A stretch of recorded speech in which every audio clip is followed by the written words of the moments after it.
The network of volunteers who assist asylum seekers says they are at a breaking point, barely able to keep up with the volume of refugees released by ICE while their immigration status is considered. As Katie Rammel explains, these volunteers fear vulnerable people will quickly become victims.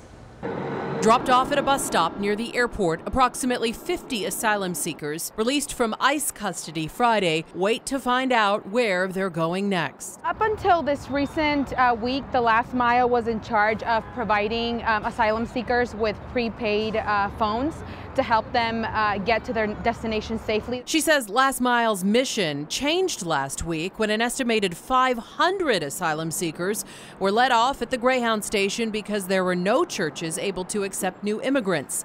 Many of the immigrants, indigenous people from Guatemala who don't speak Spanish or English. Volunteers scrambled to find food, supplies, and temporary shelter for everyone.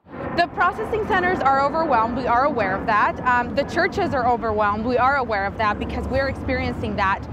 We need support from local government. Last Mile says it's contacted the offices of legislative and city leaders. We are trying to get this figured out for them. She says the hope is either Phoenix or the county can provide temporary housing for asylum seekers.